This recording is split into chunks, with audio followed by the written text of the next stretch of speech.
Welcome to the DB&J Wrestling Podcast. I'm your host, Turnbuckle Jim, and with me are...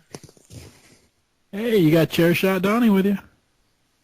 Fast Count Brian here. And today we're going to do the Monday Night Raw from March 3rd, 2014. We're going to go through that. We're also going to review Blast from the Past. We're going down south this week and doing WCW Uncensored 1997, definitely in the NWO era. And we're going to finalize with our top 5 gimmick matches of all time. And Donnie, don't interrupt me when opening up soda or beer. All right, so starting with Raw, it opens up. CM Punk's music comes on, and I'm cheering. I'm going crazy. The crowd's going crazy, and then out walks or waddles Paul Heyman. Donnie, what'd you think about that opening segment? I kind of saw it coming. I just didn't feel like there was any way. I know Dave Meltzer reported before that CM Punk was going to be there or whatever. I take everything that Meltzer says with a grain of salt, and I just didn't feel like it was going to happen. Now, when Heyman sat down in Indian style, I thought, well, maybe, because that was an homage to the old pipe bomb thing. But it's I think they took the wind out of the Chicago crowd by doing that, and that sort of diffused that bomb for later in the night. So I think it was a wise move on their part. But it is disappointing not to see Punk. I'll admit, I'd kind of like to have him back. Yeah, I'm in the same boat with you. But at this point, I think that I'm resigned to the fact I don't think he's coming back. Brian, what'd you think? I gotta tell you, for me, I knew right away. I'm like some psychic or something. But to me, like if he was gonna come in, he would have interfered at some point during the championship match, not a championship match, but when Batista fought Daniel Bryan, be sort of I want to be in the main event, screw you kind of thing. Yeah. So Heyman coming out was perfect because what they said and how he said it. Just basically said that it's not about Punk, it's about me. I want revenge on The Undertaker, and Brock Lesnar's going to be my instrument to get it. They used Punk perfectly to fuel the Lesnar-Undertaker fire. Yeah, I think that was a really good segue into the whole Undertaker thing. So definitely well done. Poor Mark Henry went through he went through a table, an answer table actually, and first segment of the night, man. They must have a whole supply of spare and answer tables they can whip up there during a commercial break. So poor Mark Henry. Mark Henry, yeah, he'll jobber to the stars. Well, at least he's jobbing well and getting a paycheck for it. So yeah. Anyway, so the next segment was a match for the tag team titles for the Usos versus the New Age Outlaws. I thought it was pretty good, but I didn't feel like Raw's when they should be winning the belts before WrestleMania. What do you think, Brian? I completely agree. To me, what difference did it make? If you're doing it now, why couldn't you have done it at the Elimination Chamber? It just seems sort of let's get the old guys one more win, and we'll just give them the belts. Right. It just seemed it was a good match. Don't get me wrong. I just feel like they should have just saved it for WrestleMania if you were just going to give the belts away, because you can't tell me the Outlaws aren't going to be involved in some kind of crazy triangle tag team title match or something. Yeah, it'd be nice to see them maybe versus the New Age Outlaws versus the Usos versus the Rhodes Brothers. I think that would be a good three-way match. So let's see. What did you think, Donnie? Yeah, I thought this was another way of WWE's part of trying to diffuse the Chicago crowd by giving them something that was an unexpected but cool moment for the Usos, who are really over with the crowd. I thought the match itself was pretty good, considering the New Age Outlaws' limitations. I think the Usos carried them to a pretty good one, and just judging the match on its merits for a Raw and a title match, I thought it was pretty good. Now, the timing of it, I'm 50-50 on that. I like the surprise wins on Raw, but at the same time, in WrestleMania season, maybe that should be held off for the big show. So we'll see. Yeah. So I thought it was pretty decent. But again, yeah, they really they're doing it too soon. But I think. I'm sorry. Go ahead. I was going to say that. Yeah, the Usos definitely been built up well enough that they definitely deserve the title. It was just a matter of time of when they would win that. I'm sorry, Brian, what were you going to say? Would it surprise either of you if they don't put the tag team titles on at WrestleMania? It just seems like, hey, we'll give them the belts now. If they have a match, nah, probably not. That's a good point. I'm hoping that they do something because WrestleMania's definitely been tag teamless for quite a while. So. Yeah, it usually shows up on the pre-show, and I think that at the very least there'll be a tag team match in the pre-show. Whether it's something on the main card, I don't know. We'll see. Anyway, next match was Big E defeated Cesaro via DQ. This is all just a hype for breaking up the Real Americans, I think. And this goes back to something that happens later in the show too. Donnie, what were your thoughts? Yeah, same thing. It was interesting that Big E is not really getting very many face pops, and maybe it was because it was against Cesaro, who everybody loves. And I don't know if you guys caught NXT Arrival. He had the match of the year against Sami Zayn, so everybody loves Cesaro right now, and for good reason. So I think that kind of, threw everything for a loop for Big E's face push. But it set it up, and I'm all for it. Let's go. Yeah, Brian. Yeah, to me, I mean, with the whole Real American split, it just seems like the fact that they're throwing Big E into it. I mean, instead of it just being, was it Cesaro or Cesaro, however you say it, against Swag at WrestleMania, it'd be like a triple threat match, and you put the Intercontinental title on the line, per se. I mean, that's just where I think it's going. That'd be good. That would be a really good match. Yeah, I like that idea.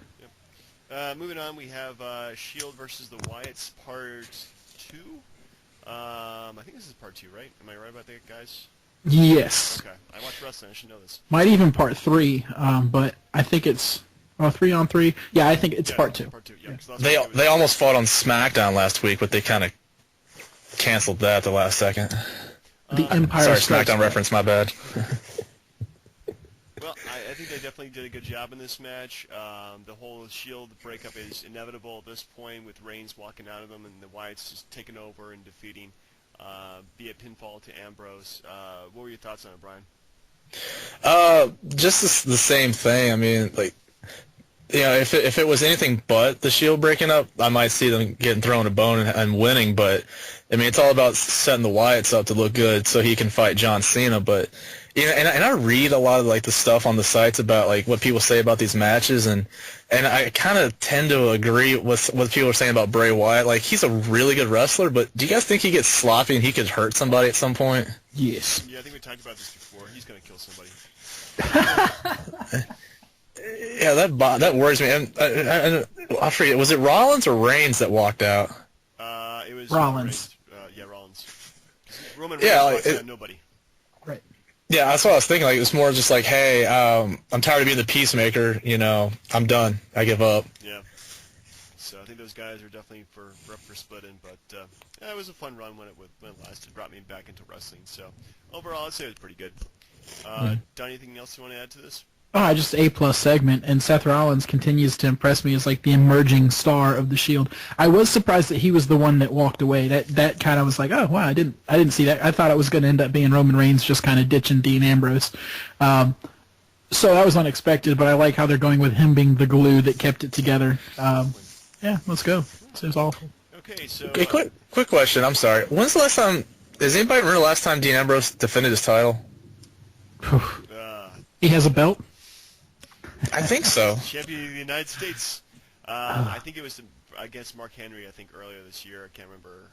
That was in February, I think, maybe, or January. It's been a while. He might have done it on SmackDown. It's been a while for me. I think it's time to unify the Intercontinental and the U.S. belt because I just can't keep track of it. Yeah, I mean, they unified the main title. They might as well do this title, too. It just makes it easier for everybody. Two lower card titles just really don't make any sense anyway, so... going from an A+ segment to a D at best, Santino and Emma versus Fandango and Summer Rae in a mixed tag match. Do you guys even want to talk about it? Hey now. I am kind of liking Emma and her little stupid dance.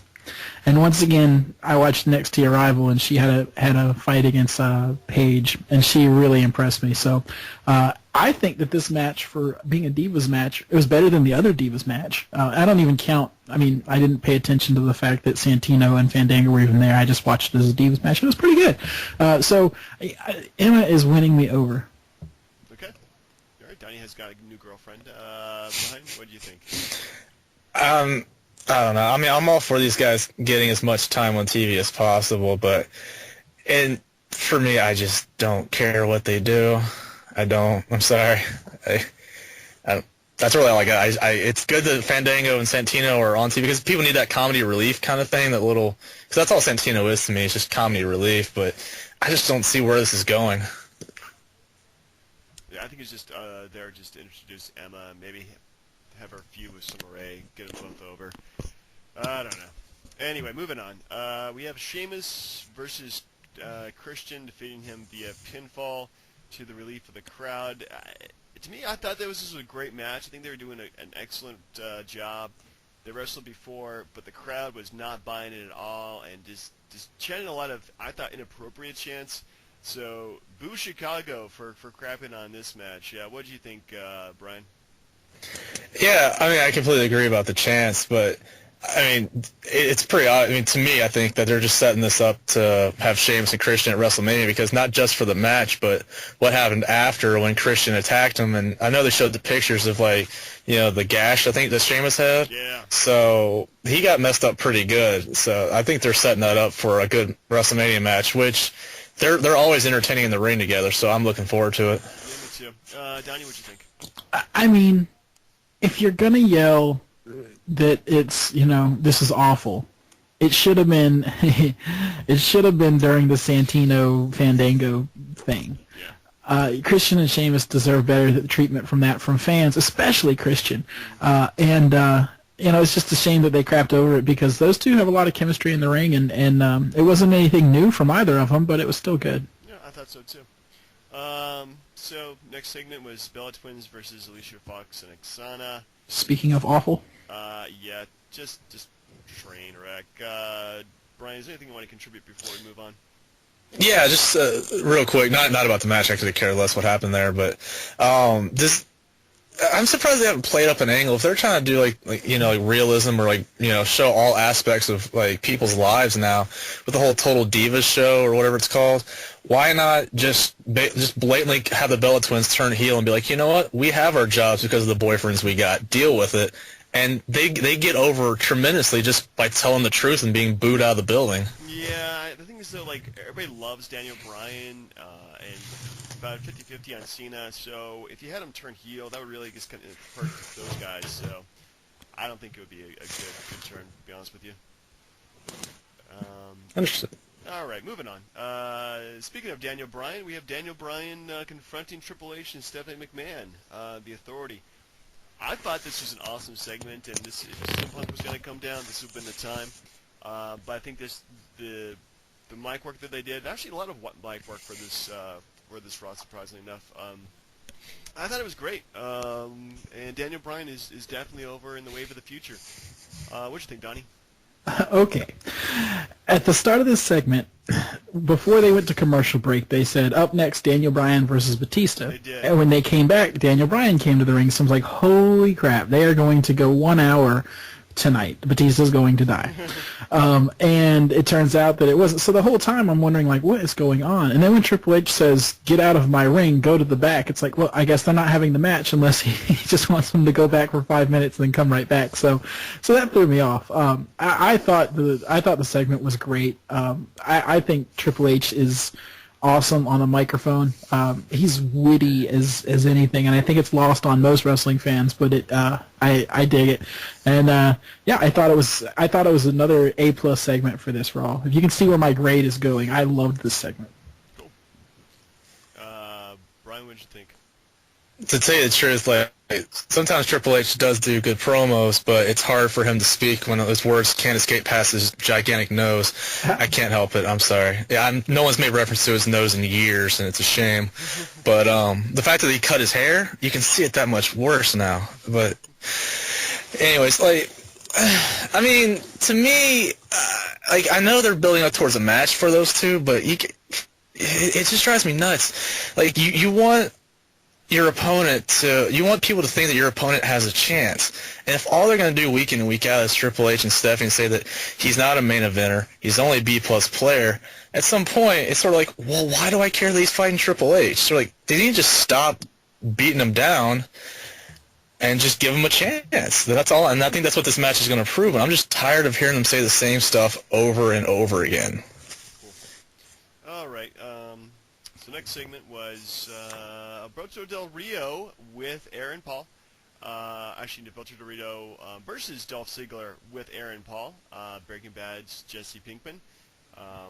I thought this was the perfect use of a guest star. He showed up for one segment. He kind of helped out Dolph Ziggler. I think he's over anyway because of his role in Breaking Bad. Do you guys watch the show? Yeah, I'm a big fan. Yeah, Brian?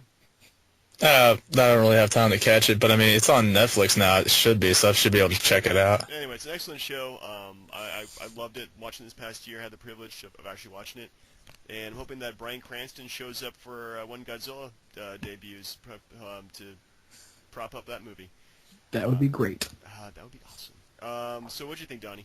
Yeah, I thought it was a great use of a guest star, and having him actually factor into the result of the match was pretty cool. It was a little weird that he really didn't get on the mic for the fans at all. I mean, I know he jumped on at commentary for a second, but it was more FaceTime than it was mic time, and I just thought that was kind of interesting and different from most celebrity guest stars. But I like the fact that he got involved. Anytime Ziggler wins is a win for me. And some of the signs in the audience, I won't say what they were because I don't want to spoil anything for Brian. But some of the crowds in the audience that referenced Breaking Bad had me cracking up. Did they? I didn't see any Breaking Bad references. There was a Gale reference, and that's all I'll say. Okay. Nice. So what do you think, Brian? I guess in a good way, it was good to get the guy out there getting some FaceTime, but he should have had at least like a minute or two on the mic. Because, if you're going to show up, at least give him a chance to plug his movie. That's kind of why he's there, isn't it? Yeah. But overall, I like Del Rio and I like Ziggler, so they were entertaining, and either one, no matter which person won, I was happy regardless, so I liked it. Yeah. Well, are you guys going to see Need for Speed when it's coming out? No. Probably not. It makes me want to go play the old video games, though. Anyway, so we have Paul Bearer introduced as a Hall of Famer this year. I thought that was an excellent choice. Yes. Considering he just passed this Percy Pringle, just passed this past year. Brian, is there any words that you'd like to say about Paul Bearer? No, just still no Randy Savage. Donnie? I think this is the right time to do it because it's got to be one of Undertaker's last WrestleManias, so it's a good time to do it. Yeah. All right. So next up was Big E versus Swagger. Man, this was just more teasing of the Real Americans as Cesaro came in and interfered with the match, giving this ZQ win to Big E. He said they were even. There was some shoving. Eventually. I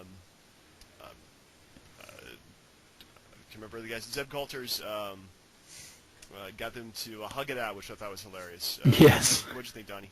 Yeah, I thought that was hug it out was pretty surreal. And it kind of felt weird that this segment was kind of shoehorned here. I almost would have rather it happened on SmackDown instead of having Big E versus Cesaro and Big E versus Jack Swagger on the same card. It was just a little weird to me. Yeah, I felt like they were really cramming a lot of stuff in the last hour. So. Right, yeah. So necessary or not, I don't know, but man, it's just a matter of time. It's a slow build for this breakup, and I'm ready for it. Just bring it on. Yeah, Brian.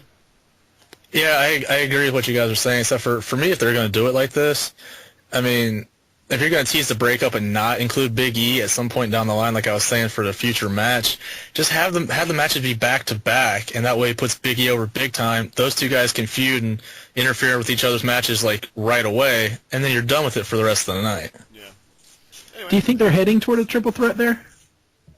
It seems that way, doesn't it? Just for the fact that they use Big E twice against both of them. He doesn't really have somebody else he's feuding with currently. It's been these two guys for a while. Yeah. Anyway, next segment was John Cena calling out the Wyatts again, and all he did was just try to alleviate the chants and kind of not talk about the elephant in the room. When he does talk about the elephant in the room. What do you think of this segment there, Brian? Just honestly, unless there's gonna be another physical altercation and he gets to turn the tables on them, like, there's so much time between here and WrestleMania that I could go a week without people just talking to each other on promos and killing time that other people can use in the ring. I mean, I get where they're going, and they want to put Cena out there, but you don't need to do it as much. There's still plenty of time left. Donnie, what are your thoughts? Yeah, I mean, I thought there was a lot of talking on Raw this week, but this was okay. One thing that kind of struck me as strange is that Cena almost made some heelish remarks. If he was talking about how he's on top of the company, and if anybody wants to change that, they've got to go through him. And I mean, that was just like a pseudo heel sort of comment, and I respected that, to sort of throw that out there as like, this is always a possibility. But overall, the technical gaffe at the beginning with Cena coming out and the Wyatt's video playing kind of made me laugh a little bit. But I thought it was all right. It was a typical Cena promo these days, which it felt like it's mailing it in, but it gets the job done. Yep. And then right afterwards was before the main event, they had another Rusev promo. This is like, bring the guy out already.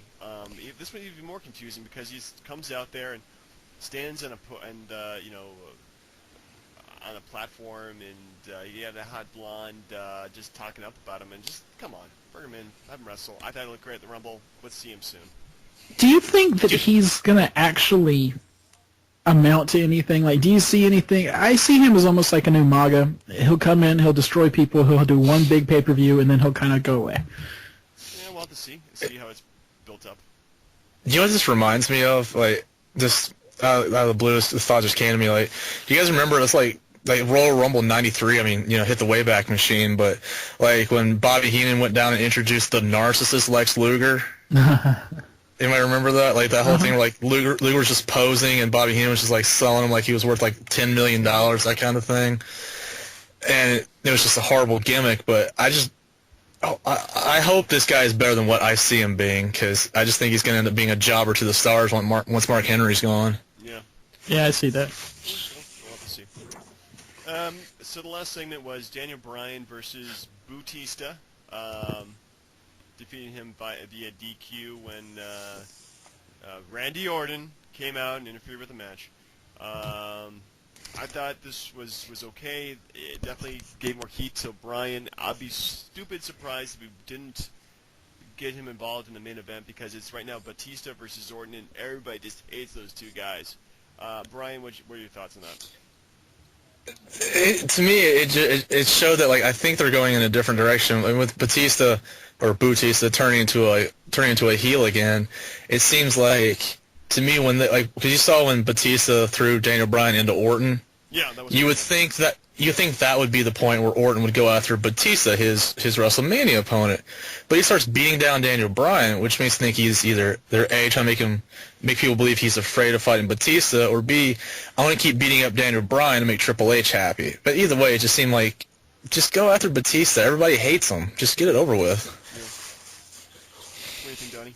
I'm glad the match didn't last very long, because still Batista is it's arduous watching him wrestle. It's really, I mean, he's gassed from the moment he gets in the ring, and it's just, I don't know, man. It's just not there for him. I thought the key came to me after the match. I mean, a lot of people complain about Bryan being buried, myself included, but then I thought last night, he's in the ring, and he's starting to clear house, and he's clearing house against 3/4 of Evolution and 1/2 of the Brothers of Destruction. Holy crap. Like, that to me was a big moment eventually they got the upper hand, beat him down, and it was Triple H's time, but for a while there, he was holding his own against really huge competition. So, I'm ready for Bryan to take that step, and I hope they get him into that main event. Yeah, if they don't do that, then the fans will riot, and then I don't know. I just think they don't really care anymore, because we'll watch it regardless, and that's probably pretty true. Yeah. All right, so that concludes Raw for March 3rd, 2014. I thought it was a B show, nothing really huge, but I thought they had a lot of good moments to it. Donnie, what are your thoughts? The boring Bellas match and then a little bit too much talking to me drags it down from a perfect A+. So I'm actually going to give this one A. I was into it most of the night, and I was satisfied when it went off the air. Okay. Well, I think I gave it a lower grade because there was no CM Punk, and that was my expectation too. So it would have been more of a B+, a great grade, I think. Brian? To me, I gave it a B as well, but for a different reason. I mean, I get that Paul Heyman's like the mouthpiece, and especially with the Lesnar and Undertaker thing, you're not going to get them fighting on Raw. I just really wish we'd get more Undertaker time going towards WrestleMania, just to sell that feud a little more than just, hey, he's fighting for the streak. Yeah. So I definitely would have given it an A if Undertaker showed up. Yeah, the lack of Taker did kind of throw things off too. Well, that concludes Raw again, and we'll be moving on to our next topic.